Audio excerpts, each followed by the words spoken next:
اللہ کو ایک مانا جائے اور نبی صلی اللہ علیہ وسلم کو اس کا سچا رسول مانا جائے۔ نماز، روزہ، حج، زکوٰۃ، جہاد، قربانی، یہ ارکان اسلام۔ ایمان اس کے علاوہ ایمان یہ ہے کہ سچے دل سے اقرار اللہ کا کیا جائے اور سچے دل سے تسلیم کیا جائے، زبان سے اقرار کیا جائے، اس کے رسولوں، فرشتوں، کتابوں، اچھی بری تقدیر، مرنے کے بعد اٹھنے، جنت، دوزخ، یہ ایمانیات ہیں۔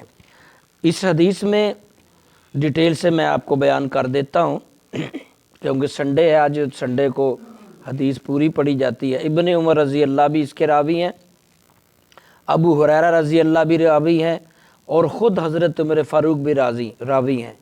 فرماتے ہیں کہ ہم رسول اللہ صلی اللہ علیہ وسلم کی خدمت اقدس میں بیٹھے ہوئے تھے، اتنے میں ایک شخص آیا جس کے کپڑے سفید اور بال سیاہ، اور اس کے جسم پر، کپڑوں پر کوئی سفر کا نشان بھی نہیں تھا، یعنی مسافر بھی نہیں لگ رہا تھا۔ سفید کپڑے ڈالے ہوئے ہیں، سیاہ بال ہیں، صاف ستھرا ہے، اور ایسا بھی نہیں لگ رہا تھا یہ کہیں سے آیا ہو، ایسے لگ رہا تھا یہاں سے دھلا ہو۔ اور آپ صلی اللہ علیہ وسلم کے پاس آ کر بیٹھ گیا اور اپنے گھٹنے، یعنی دو زانوں جیسے ہم بیٹھتے ہیں، یہ حضور صلی اللہ علیہ وسلم کے قریب دو گھٹنے اپنے آگے کیے اور اس طرح ادب سے بیٹھ کے حضور کی بارگاہ میں پوچھنے لگا، اسلام سیکھنے لگا، کہنے لگا یا محمد صلی اللہ علیہ وسلم اسلام کیا چیز ہے؟ آپ صلی اللہ علیہ وسلم نے فرمایا اس بات کی گواہی دینا کہ اللہ کے سوا کوئی معبود نہیں، اور یہ کہ میں اللہ کا رسول ہوں، یعنی محمد صلی اللہ علیہ وسلم، نماز پڑھنا، زکوٰۃ دینا، رمضان کے روزے رکھنا، بیت اللہ کا حج کرنا۔ اس نے پھر ساتھ ہی کہا جی آپ نے صحیح کہا، یعنی وہ تائید بھی کر رہا ہے، سیکھ بھی رہا ہے اور کہہ رہا ہے ٹھیک کیا تسی، یعنی وہ ٹھیک کہنے کا مطلب یہ ہے کہ وہ پہلے سے جانتا ہے تو کہے گا نا ٹھیک کا۔ جو اناڑی ہے، جس کے پاس علم نہیں ہے، تو وہ تو کہے گا جی ٹھیک ہے، لیکن یہ کہنا کہ ٹھیک کہا آپ نے، تو اس کا مطلب اس کو پہلے سے پتا ہے کہ آپ جو کہہ رہے ہیں ٹھیک کہہ رہے ہیں۔ بہرحال اس نے دوسرا سوال کر دیا، اے اللہ کے نبی صلی اللہ علیہ وسلم، یا رسول اللہ ایمان کیا ہے؟ تو آپ صلی اللہ تعالی علیہ وسلم نے فرمایا اللہ اور اس کے فرشتوں، اس کے رسولوں، اس کی کتابوں، قیامت کے دن، اچھی بری تقدیر پر ایمان لانا۔ اس نے کہا بالکل آپ نے صحیح فرمایا۔ پھر اس نے تیسرا کویسچن کر دیا، تیسری بات پوچھی، اور صحابہ کہتے ہیں کہ ہم تعجب میں آ گئے، خود ہی پوچھتے ہیں، خود ہی کہتے ہیں ٹھیک ہے، تصدیق بھی کر دیتے ہیں، جب پتہ ہے ٹھیک ہے تو پوچھتے کیوں ہیں؟ بار کیب تیسرا سوال انہوں نے کہا یا محمد صلی اللہ علیہ وسلم احسان کیا ہے؟ احسان کیا ہے؟ احسان کیا ہے؟ یہ بڑا گہرا لفظ ہے۔ تو آپ صلی اللہ علیہ وسلم نے فرمایا اللہ کی ایسے عبادت کرے گویا کہ اللہ کو دیکھ رہا ہے۔ اگر تو اللہ کو نہیں دیکھ سکتا تو یہ پکا ذہن بنا لے کہ اللہ تجھے ضرور دیکھ رہا ہے۔ اور اس نے کہا اگلا سوال، چوتھا سوال کر دیا، قیامت کب آئے گی؟ آپ نے فرمایا بھائی سوال کرنے والے، قیامت کے بارے میں جتنا تو جانتا ہے اتنا ہی میں جانتا ہوں۔ پتہ چلتا ہے یہ دونوں علم والے تھے، نبی بھی اور پوچھنے والا بھی۔ اے سوال کرنے والے، قیامت کے بارے میں جتنا تو جانتا ہے اتنا ہی میں، یعنی یہ علم اللہ نے اپنے پاس ہے، غیب کے علم یعنی زیادہ اللہ کے پاس ہے، جتنا دیا ہے اتنا۔ تاہم فرمایا کچھ نشانیاں بیان کر دیں۔ جناب نے پھر کچھ نشانیاں بیان کر دیں کہ قیامت آنے کی نشانیاں، یہ نہیں پتہ کب ہوگی لیکن اس کی نشانیاں آپ نے بیان کر دیں۔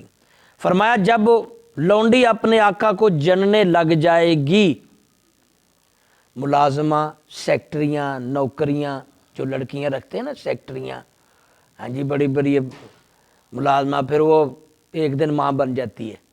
یہ آپ آج کل بڑا عام سیٹ اپ ہوا ہے عربوں میں بھی اور ادھر بھی مسلمانوں میں۔ جو زیادہ مالدار ہے وہ سیکٹری رکھے گا، پھر کچھ عرصے بعد پتہ لگے گا نہیں بچہ جامتا ہے، پھر اس کو مجبوری سے ماں، پھر وہ کیڑی برادری ہے نہیں پھر ویکھیا جاتا، یعنی اپنے متحد ملازم لونڈیاں مالک جمنے لگ پڑیں گی۔ یعنی اگلی بات فرمائی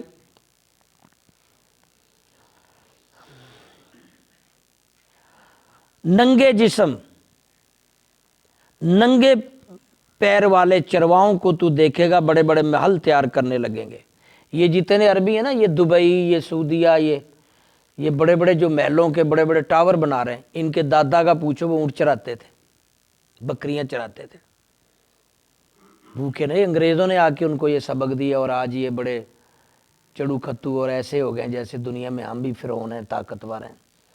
یعنی آج ہم دنیا میں دیکھیں، مسلمانوں میں خاص کر دیکھ لیں، جو گھٹیا ترین انسان ہے، جن کا باپ دادا پردادا کچھ نہیں رکھتا تھا، وہ بڑے بڑے محل اور حکمرانیاں کر رہے ہیں۔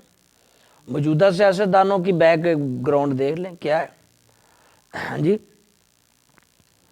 شیخ رشید کی کل میں کتاب پڑھ رہا تھا، لال حویلی سے اقوام متحدہ تک اس کی کتاب ہے۔ اس نے لکھا، میں چھوٹے ہوتے جہاں لنگر بانٹ رہے ہوتے تھے گھس جاتا تھا، لنگر چھین لیتا تھا، اور ایک سے لنگر جب میں نے چھینا، اس نے زناٹے دار مجھے تھپڑ لگایا۔ سائیکل میرے پاس ہوتی تھی، اب اس نے 2 ارب روپے کا اس نے ساسا دکھایا ہے۔ دوسروں کا حساب مانگتے ہیں، اپنا بھی، اپنے گریبان بھی دیکھیں۔ ہاں جی، وہ لنگر کھانے کے لیے سائیکل پہ بھاگتا پھرتا تھا، اور اب آج وہ بڑے بڑے آنکھوں میں۔ بہرحال گندے گندے لوگ حکمران ہوں گے، آپ کا بتانے کا یہ مقصد ہے۔ آگے فرمایا، یہاں تک حدیث ہے، حضرت عمر فرماتے ہیں کہ نبی کریم صلی اللہ علیہ وسلم 2-3 روز کے بعد یا کچھ دیر بعد فرماتے ہیں کہ عمر جانتے ہو وہ کون شخص تھا جو اس دن مسئلے پوچھ رہا تھا، گفتگو کر رہا تھا؟ میں نے عرض کی اللہ اور اس کا رسول زیادہ جانتے ہیں، مجھے نہیں پتا۔ آپ نے فرمایا وہ جبریل امین تھے جو آپ لوگوں کو دین کی تعلیم دینے کے لیے آئے تھے۔ اسی طرح اسی نوعیت کی دوسری حدیث میں بھی وہ آپ نے لمبا بیان فرمایا کہ قیامت کی نشانیوں میں سے یہ فرمایا، کب بارش ہوگی، کب نہیں ہوگی، کل کیا ہوگا، ماؤں کے پیٹوں میں کیا ہے، یہ کوئی نہیں جانتا، اللہ جانتا ہے۔ اس میں شک نہیں کہ سب کچھ علم زیادہ، بندوں کو تو جتنا دیا ہے اتنا ہی اس کو پتہ ہے۔ بے شک پیغمبر کو امت میں سب سے زیادہ علم دیا ہوتا ہے۔ اللہم صلی اللہ علیہ وسلم۔